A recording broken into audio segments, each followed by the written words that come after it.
Book Thief, I think, has turned out beautifully. It's a very beautiful film, and I hope that the music is complements it in a way that is worthy of the subject and of the piece.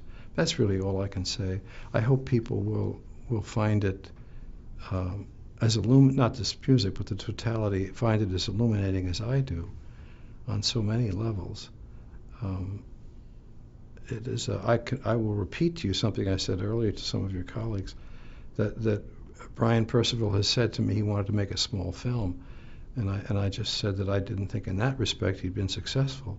That it's really a big film, and that it has a heart as big as this building we're in, and a power and a force that's delivered quietly, but nonetheless with great power. I think that the totality of Book Thief is a very beautiful thing and a very illuminating series of ideas and notions, satisfying, worthy of people's time to see, something they should think about after they've seen it. And I'm just very happy and very proud to have been some small part of it. When Book Thief was brought to my attention, as I said earlier in our chat here, I love the book and I love the premises and notions that are involved in it. And I found it very illuminating. And I met with Brian Percival, who I also found illuminating, and his ideas about it and his approach to the film he wanted to make. And I thought that essentially the music could be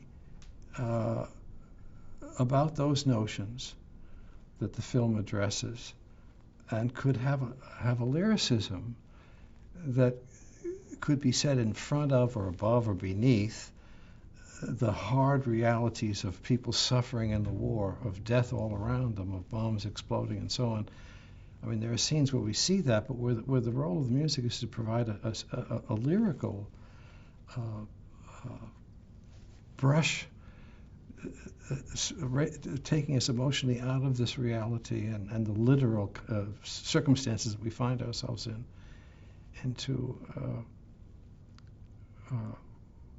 areas where we will think about survival and hope and better things, like reading and writing, for example, than throwing bombs at each other. I found it irresistible.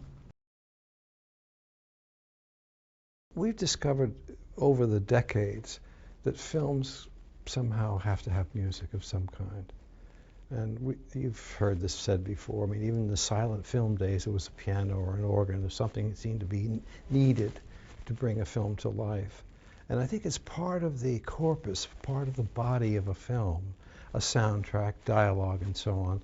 And this other presence, this other source of light, other source of revelation for what ideas are and for what emotions may be that are felt but not seen. And so I think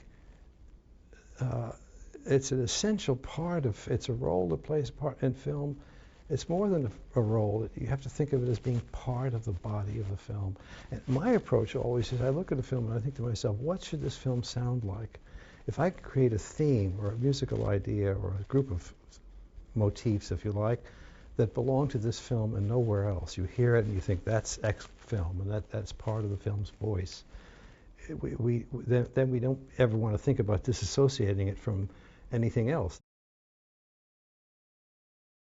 My working methods, or methodology if you like, doesn't include the contemporary tools of synthesizers and computers and all alike. And so I can't work up mock-ups of grand presentations electronically of what the score is going to be, because I only have a pencil and a piano. And I explained that to Brian. I said, you know, a lot of my younger colleagues will offer this and that to you. I don't really have all of that. I will write what I can write for you. Oh, no, it's fine. He said, I'll be very happy. So he came to my house and I played him a few ideas on the piano. Very little, really. And he was very happy.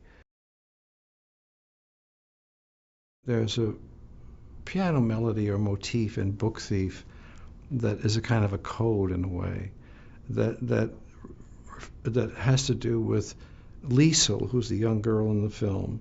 Liesl's sense of magnetism, the way she's drawn to books in the library as she sees them is almost a kind of a physical attraction.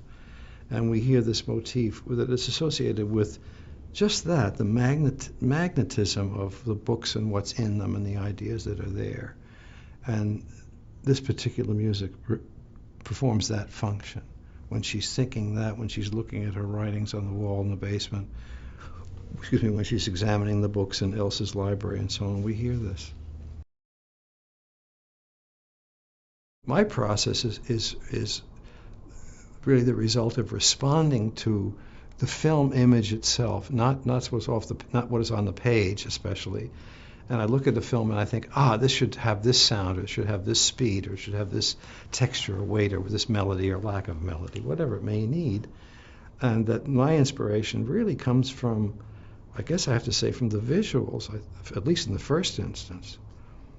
And people ask, well, do you write a motif first, or do you have a eureka moment? This is the theme, and I've discovered it. In my particular case, it doesn't work that way at all.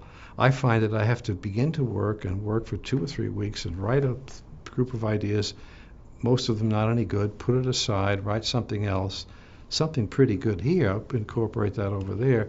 So it's a process, even if it's a very simple theme. It's usually the result of a couple of weeks at least of trial and error, of rarely do you sit down and it comes out to be the thing we know.